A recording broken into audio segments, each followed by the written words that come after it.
let your kids show you what they can do. Don't listen to everything they can't do. Welcome to Heart with Anna. I am Anna Jaworski and the host of your program. This is the second episode of season 13. I'm very excited for today's show to feature a very special mother. Today's show is entitled Heart Mom to a Son with VACTERL Association. Aubrey Byrnes is a rare mom. She's the mother of Wyatt Nathan Arthur Byrnes, aged 5, and Colton Paul Byrnes, aged 4. Wyatt was born 13 weeks premature and had a rough medical journey. Colton, also known as Superman without a cape, was born with VACTERL Association, a disorder that affects many body systems. VACTERL stands for vertebral defects, anal atresia, cardiac defects, tracheo-esophageal fistula, renal anomalies, and limb abnormalities. As part of his condition, Colton has multiple congenital heart defects including truncus arteriosus, ventricular septal defect, atrial septal defect, pulmonary stenosis, and right aortic arch. During his short life, Colton has had 52 procedures, including 6 heart catheterizations and 4 open heart surgeries. Aubrey is married to Rick, and together they have a unique, rare outlook on life, which has helped them to stay together. Aubrey studied American Sign Language interpreting at Augustana University and works as a freelance interpreter-translator. Welcome to Heart with Anna, Aubrey. I'm happy to be here. Well, I'm excited to talk to you. You are the first person to come on Heart with Anna to talk about VACTERL Association. So let's get right into it. This condition is so rare that I'm sure a lot of people would like to know if you have a genetic history of this problem or if you know what caused this condition in Colton. To our knowledge, it's not a genetic disorder. There's nothing that really links to how somebody gets VACTERL Association. It's a mix of conditions that happen that just altogether become VACTERL Association. Both Rick and myself have been tested genetically. Nothing came about from either one of those. Colton has been tested at 2 different hospitals for genetics, from Sanford Hospital in Sioux Falls, South Dakota, and then also at CS Mott Children's in Ann Arbor, Michigan, testing genetics, and nothing has stemmed from either of those. We do know that many children who are born with truncus arteriosus also have 22q11 deletion, which is DeGeorge Syndrome. And Colton does not have that, but many children who do have that DeGeorge Syndrome also have VACTERL. So we don't know if maybe there's a link in there somewhere. A funny story is that when Rick and I met with the geneticist, the first thing they asked if maybe we were related, because that is a tendency of how people get VACTERL Association, and we are not related. We are married outside of bloodline, so... Well, no, that's an important thing to know. And there are a lot of people in other countries where it's not uncommon to marry first cousins or close family members. And so that's definitely something to be aware of. Okay, I'm glad that you let me know that because I didn't know that that was a potential situation. Wow. Okay, so it's not because you're closely related, because you're not. We don't really know what causes it then. Is that the way it is? Right. Okay. Well, what does having a child with VACTERL Association mean to your family? From day one, when we found out that Colton wasn't going to be born a normal, quote-unquote, child, we decided that we weren't going to treat him any differently. And so from a day-to-day perspective, we try to treat him just as we treat our other child and keep it as real for him as possible. However, we do understand that everything in our life revolves around Colton and revolves around his needs. So not only are all of our family trips oriented around an appointment or a surgery, but our day-to-day life is also oriented around him. So whether it's taking him to therapy 3 to 5 times a week, thinking about the fact that he's not growing, he's not eating, he's not sleeping. What does that mean, or what is that causing? You know, if he takes a weird breath, is that because his ribs are malformed, or is that because he has a heart problem?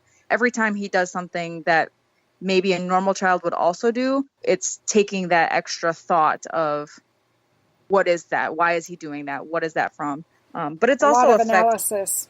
Absolutely. Mm-hmm. And it affects Wyatt as well, our older son. We were supposed to stay in the hospital, 7 to 10 days for our first surgery, and ended up staying 10 weeks, which causes a lot of separation anxiety and right. fear of where are mom and dad, fear of what's happening to my brother.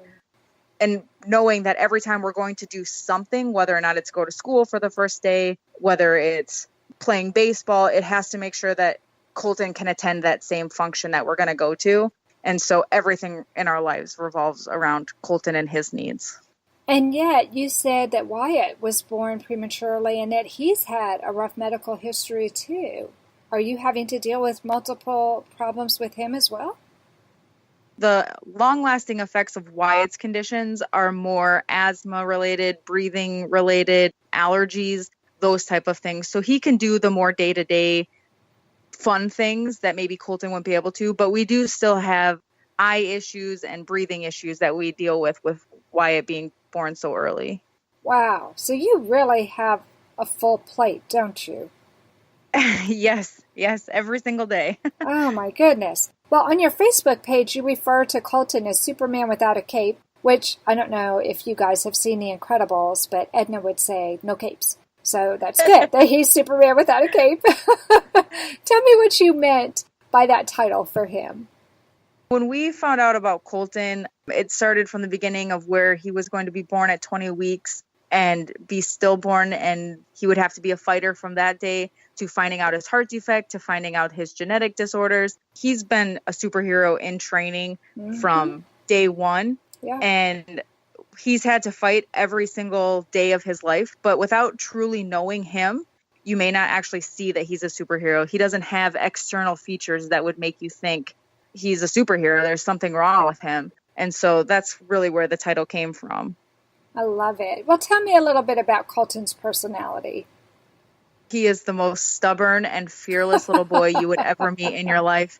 He's the kid who will walk in a pool and jump headfirst in and not even question it. He's the kid who's on the counter getting a snack in the afternoon by himself.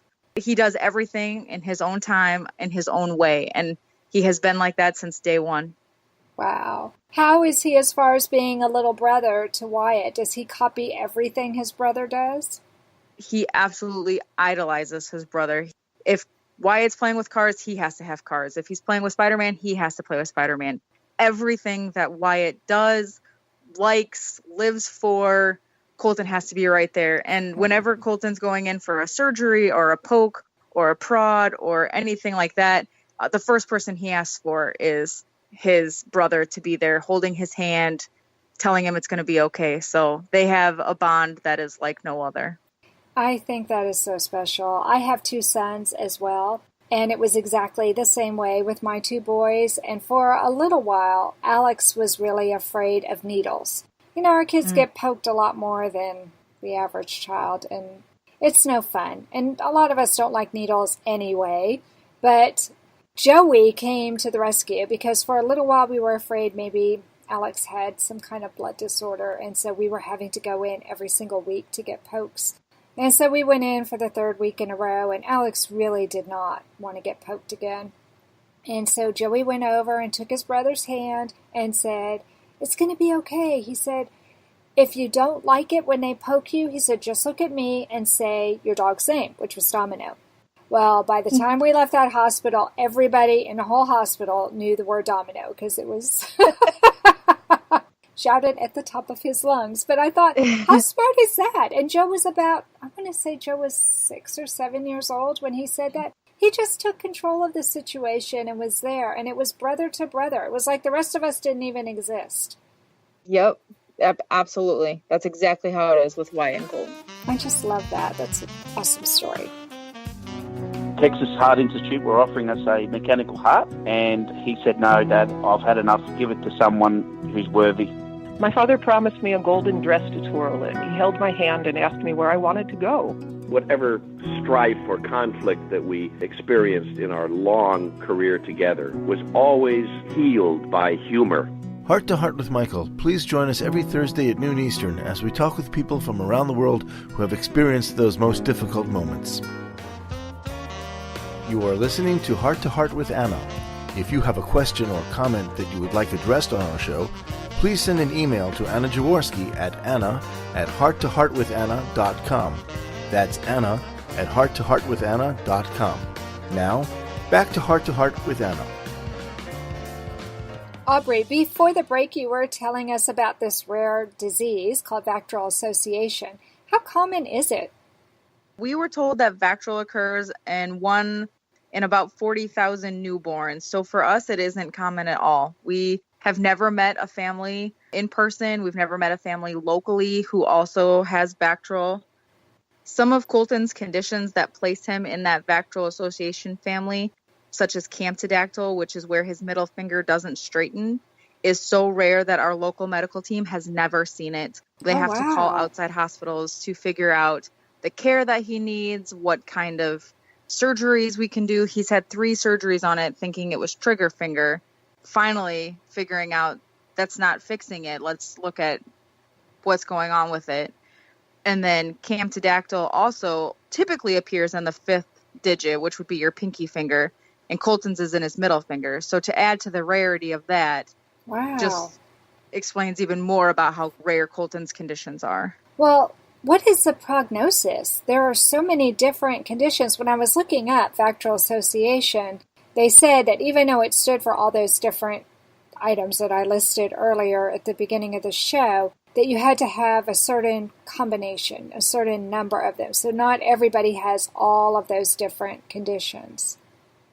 Right. And Colton only has V, C, T, and L. So he has 4 of the 7. So his prognosis is good because our medical team identified those issues and made game plans of how to combat those, each issue individually and as a whole, how they would impact his life.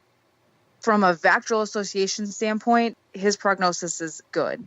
Okay. So I met a dad on the internet, golly, I want to say 20 years ago, whose son had, at that time they were calling it VATER syndrome.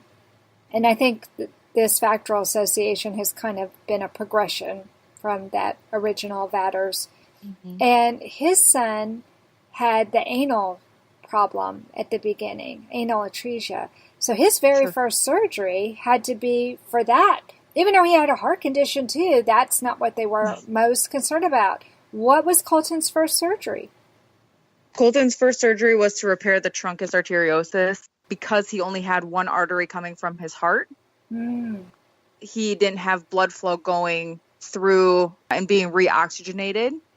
However, from there, we then did an x-ray of every single bone in his body to determine VACTERL. So he didn't necessarily have a surgery right away, but it was right on the radar at 3 days old to have an x-ray of every single bone in his body to determine if there was any abnormalities with the bones, if there was any other further conditions that they could see, things of that nature. And then genetic testing was done day 4. Wow, that's a lot to deal with. Yeah. I mean, especially already having had one child who was premature and had conditions, I'm sure you were hoping that this pregnancy was going to be different than that. Did you have any idea before Colton was born that he would have any of these conditions? So we knew that Colton had a heart condition at our 20-week appointment. However, we had no idea about any of the other issues. He was born with an extra toe. While I was pregnant, I kept saying, my ribs hurt.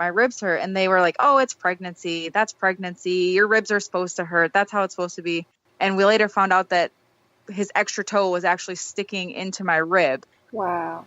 We, I guess, knew in utero, but never actually knew what the reason was.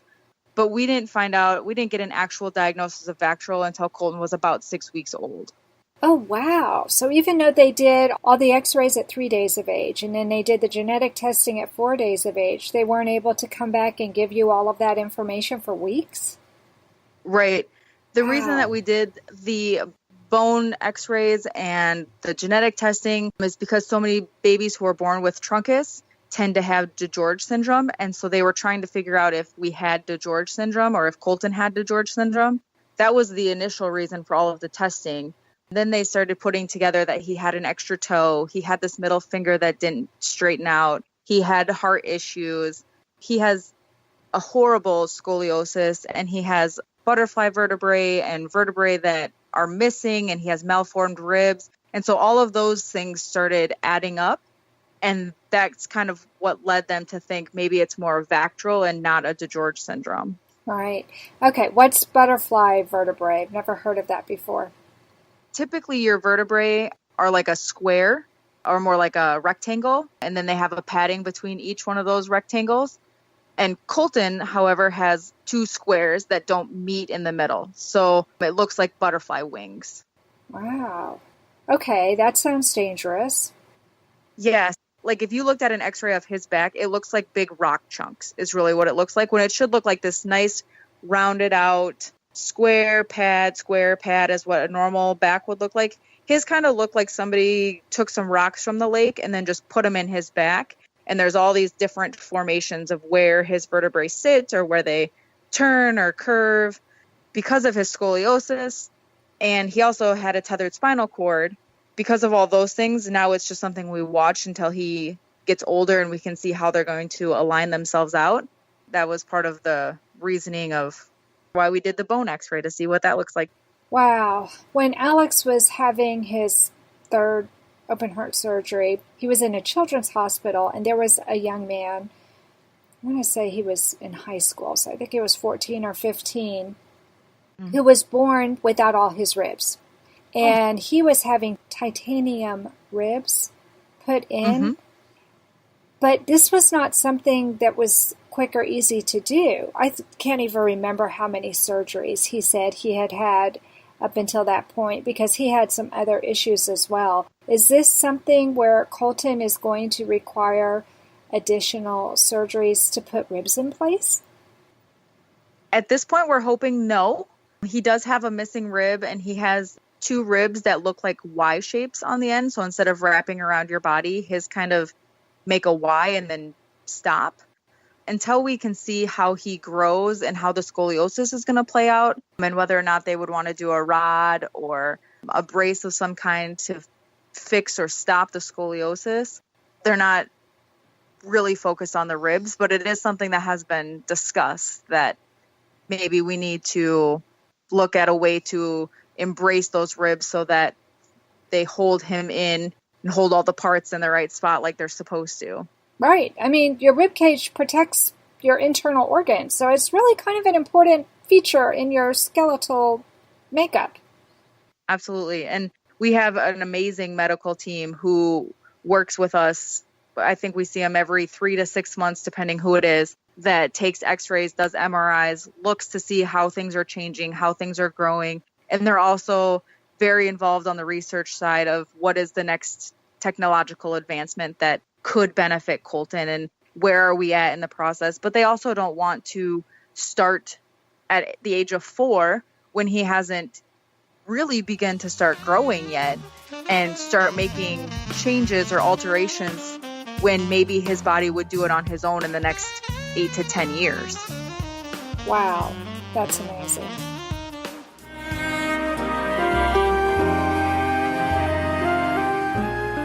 Home Tonight Forever by the Baby Blue Sound Collective. I think what I love so much about this CD is that some of the songs were inspired by the patients. Many listeners will understand many of the different songs and what they've been inspired by. Our new album will be available on iTunes, Amazon.com, Spotify. I love the fact that the proceeds from this CD are actually going to help those with congenital heart defects. Enjoy the music.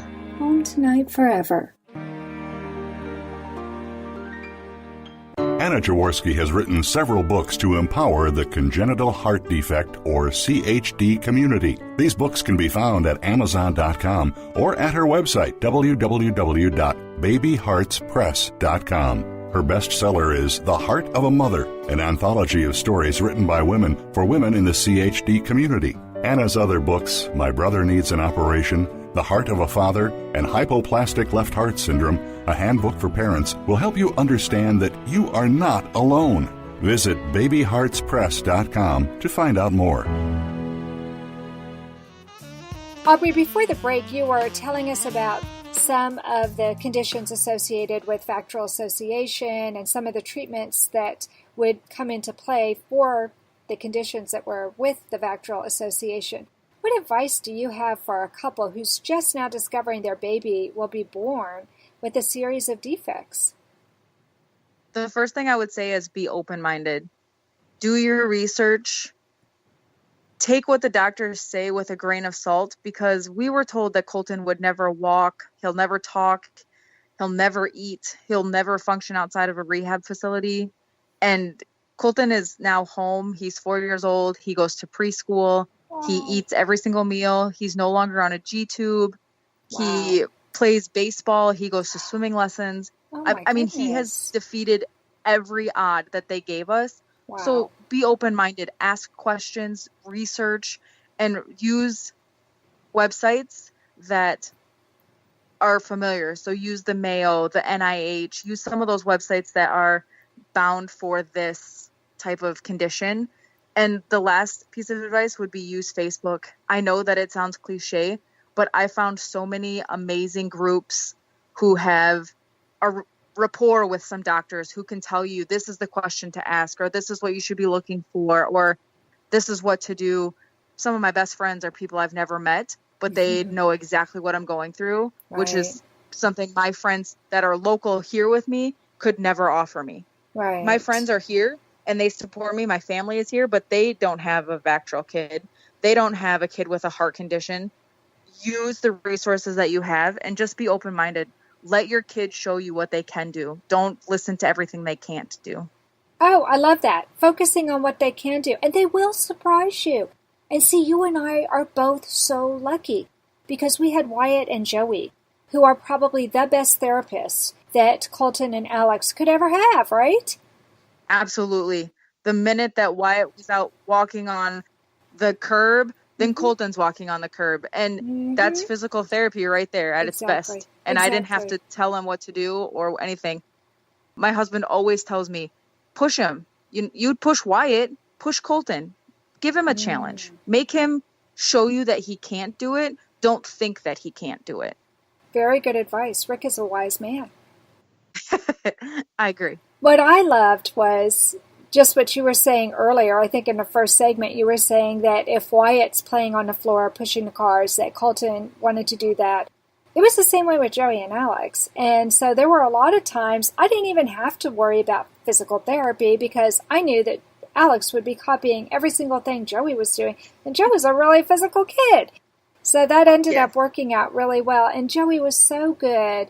My kids are 3 years apart, so I could enlist Joey's help probably a little bit differently than you can since your two boys are so close together. But I would say to Joey, Alex needs to practice blowing. Let's blow bubbles. Let's blow pinwheels. Let's blow dandelions. I mean, we were constantly blowing when we were trying to work on getting air out.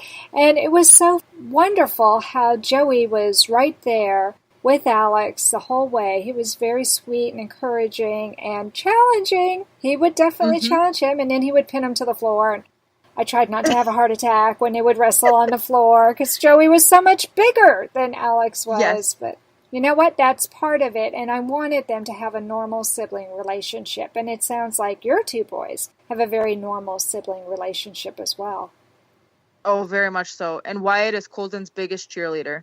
When he would come to therapy with us or he would come to any doctor's appointment, Wyatt is literally on the side clapping and cheering and being the best big brother. It's something that can't be taught. It's something that he just knows, and I couldn't be more grateful for that. Oh, absolutely. And you'll see, I think this kind of experience being raised with a brother who does have special needs, it makes our older children, or other children, if your heart kid is the older one, it makes the other children so much more compassionate than so many of their peers who aren't living with that kind of situation. And I think it made Joey into the great man that he is today.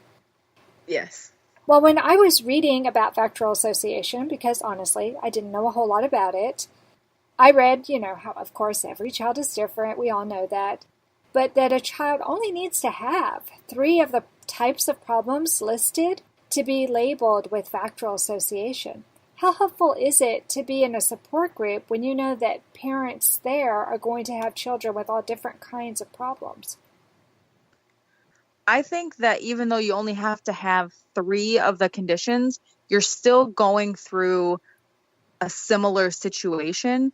And there are people who are in these groups that are in the support groups that I'm in who might have 3 of the 7 conditions and 2 of the 3 are the same that I have. Mm-hmm. And so it leads me to think, oh, maybe I need to be asking that type of question, or maybe I should be considering this. And it also opens your eyes to maybe there's something more going on. Like Colton at this point isn't potty trained. And I never even thought maybe it was an anal atresia issue or maybe it was a renal issue. I've never considered it until one day I posted in one of my support groups that said, how do I get my 4-year-old to be potty trained? What is going on? What is the problem? They were like, part of the issue is being an anal atresia or renal. Maybe you need to get that looked at. If I didn't have these support groups, I would have waited months till I saw my doctor to ask these questions. And so I think it is beneficial to be in support groups that don't necessarily have the exact same condition that Colton has, but can open my eyes to other issues. Absolutely. I think that's brilliant advice. And I never would have thought that that might contribute to the potty training. He's not potty trained for either urinating or defecating? No, not at this point. So you had said that he's in preschool, though, right? Yes, he goes to preschool. This will be his 2nd year. And that's not a requirement? No, not until you reach kindergarten. Oh, okay. So have you had a chance to talk to your child's doctor about this? We have. We just recently had back surgery for his 2nd detethering of his tethered spinal cord and brought it up because these groups told us maybe this is an issue. And so now we're in the process of doing testing and bladder control and function and all of those tests because some mom was like, you should ask about this. Right. It seems like Colton likes to work with you, likes to please you. I don't get the impression that he's not using the potty because he's being stubborn that way. No. And when Wyatt says, oh, I have to go to the bathroom, and he goes running into the bathroom, and then Colton will say, oh, I do too. And then he just doesn't have to go. There's a wide range of reasons from the VACTERL perspective of why a kid wouldn't or can't go to the bathroom. And so it can be something as simple as needing Miralax every other day because things are just stuck to maybe there's a turn in the bowel and things just aren't working as you expected them to. And so that's why we're doing all this testing. Thank God for medical staff and medical knowledge that has all these tests available so that you're not just trying everything under the sun. They can pinpoint what the problem is and then work on a solution. Well, and thank goodness that you're an educated mother who obviously loves your son. You're not shaming him. You could if you would just try. You know how some parents do. It doesn't sound to me like he's willfully not trying to do it, especially if Wyatt says, oh, I have to go potty, and he says, me too. But it sounds like he doesn't really have that sense of urgency. He's not being able to read his body. So it sounds to me like what you said. Maybe his body isn't giving him those signals. So if it's not giving him those signals, of course he can't control it. Wow. Right. Okay, that would be a big issue. Potty training and eating. You know, those are 2 really big issues. It sounds great. He got rid of the G-tube. That's great. So I wish you luck with all this. You're going to have to keep me posted. This might be something we have to do another show about sometime because really, potty training is a big issue for a lot of parents. Potty training should be its own class, I think. I know, right? And every child is so different. My potty training regimen with Joey was so different than my potty training regimen with Alex. I think every child is different. They all respond differently. And, you know, our kids have been through so much with the surgeries, and Colton is his own little universe. Yeah, he's like his own island. We totally understand that. He's very much like, we don't really fit in the heart family. We don't really fit in the VACTERL. We're not really in this. We're kind of just like touch on all of the islands, and then we make our own. So Yeah, well, it's a challenge when you have a child who has so many different conditions. So have you or any other families become involved in any of the research or treatment initiatives for VACTERL Association? Colton is currently in 2 different studies. One of them is genetics related, and why does he have so many heart conditions? Why does he have VACTERL? Why, like all of those things, is there a genetic link to him that they just haven't found before? Mm-hmm. So he is in quite a few of those studies, blood work, seeing how he progresses from birth to age 5 to age 8 and what looks different. But then he's also in a Prognosis study locally, just to see. Colton's one of a kind where we're from. We're in a really small town in South Dakota. Honey, I think he's one of a kind anywhere. Yeah, to see kind of like from birth. I mean, we were told, prepare for a funeral. He's never going to make it. Mm-hmm. To he's 1 year old. Like, this is as good as it's going to get. Now he's going to be 5 next year. And I think doctors are like, I don't know. You tell us because I don't know what to do. Yeah. And so it's more of a local study, mm-hmm. and not just to VACTERL, but Colton as a whole. How do each of these conditions play out? Kind of like a case study. Yeah. Mm-hmm. Okay. Wow. Well, and the great thing about this is, even if there's not another child born who's just like Colton, which I would warrant, there's not going to be another child born just exactly like Colton, at least they can see a progression of, okay, this child was born with all of these heart conditions and this funky spinal column and X, Y, and Z.